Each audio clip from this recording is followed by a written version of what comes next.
NCERT द्वारा प्रस्तुत है कक्षा 5 की हिंदी पाठ्य पुस्तक रिमझिम में संकलित एक पाठ की ध्वनि प्रस्तुति। पाठ का शीर्षक है चावल की रोटियां। पात्र परिचय। कोको 8 साल का एक बर्मी लड़का, कुछ मोटा। निनी 9 साल का बर्मी लड़का, कोको का दोस्त। टिन्सु 8 साल का बर्मी लड़का, कोको का दोस्त। मिमी 7 साल की बर्मी लड़की, कोको की दोस्त। बातुन जनता की दुकान का प्रबंधक। इसका अभिनय कोई लंबे कद का लड़का नकली मूछें और चश्मा लगाकर कर सकता है। एक सादा कमरा, दीवारों पर बांस की चटाइयाँ, एक दीवार के सहारे रखी अलमारी।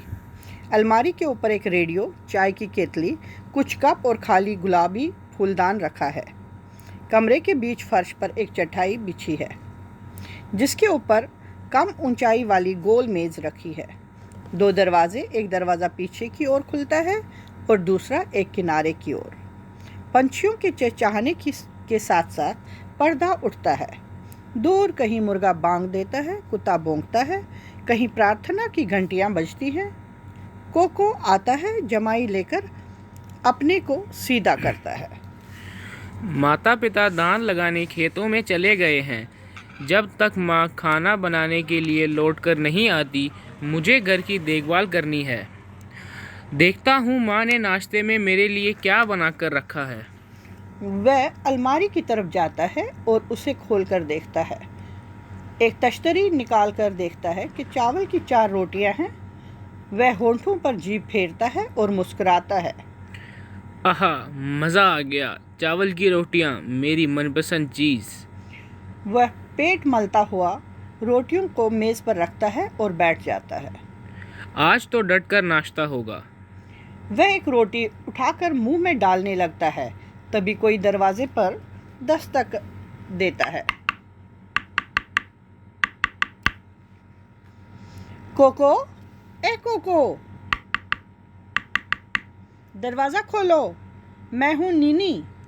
गजब हो गया, ये तो बुखड़ नीनी है। उसकी नज़र में मेरी रोटियां पड़ी तो ज़रूर मांगेगा। मैं इन्हें छिपा देता हूँ। दरवाज़ा खोलो कोको, दरवाज़ा खोलो। तुम क्या कर रहे हो? इतनी देर लगा दी। मैं इन्हें कहाँ छुपाऊँ, कहाँ छिपाऊँ? रेडियो की तरफ देखकर। मैं तश्तरी को रेडियो के पीछे छिपा देता हूँ। जोर जोर से। अभी आता हूँ निन्नी, ज़रा रुको। आओ निन्नी, अंदर आओ। नीनी अंदर आता है। नीनी, दरवाज़ा खोलने में इतनी देर क्यों लगाई? कुछ खास नहीं, मैंने अभी अभी नाश्ता किया है और मुंह धोने लगा था। बोलो, सुबह सुबह कैसे आना हुआ? क्या ये मत कहना कि तुम भूल गए थे। परीक्षा के बारे में रेडियो पर खास सूचना आज आने वाली है। लेकिन तुम्हारे घर भी तो रेडियो है।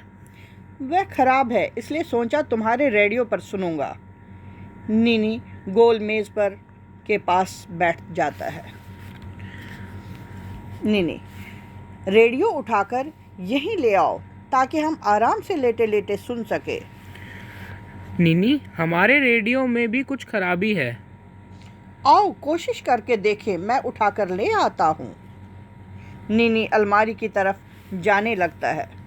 नहीं नहीं निन्नी, इसे मत छूना, छुओगे तो करंट लगेगा। नीनी रुक जाता है।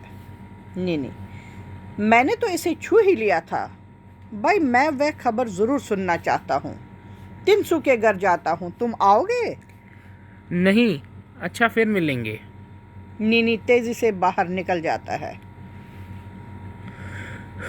बाल बाल बचे, अब चलकर नाश्ता किया जाए। मेरे पेट में चूहे दौड़ने लगे हैं। कोको तश्तरी उठाकर मेज़ पर आता है, एक रोटी उठाकर खाने लगता है। तभी दरवाजे पर दस्तक सुनाई देती है। कोको तश्तरी नीचे रखकर। जाने अब कौन आ टपका। कोको, दरवाज़ा खोल। कोको, दरवाज़ा खोल, मैं हूँ मिम्मी। बाप रे, ये तो मिम्मी है। उसे चावल की रोटियां मेरी ही तरह बहुत अच्छी लगती हैं। वह हमेशा भूखी होती है। मुझे रोटियां छिपा देनी चाहिए, लेकिन कहाँ? वह तो कुछ खाने की चीज़ ढूंढने के लिए सारे कमरे की तलाशी लेगी। फिर दरवाज़ा खटखटाकर, कोको, दरवाज़ा खोल, इतनी देर क्यों लगा रहे हो?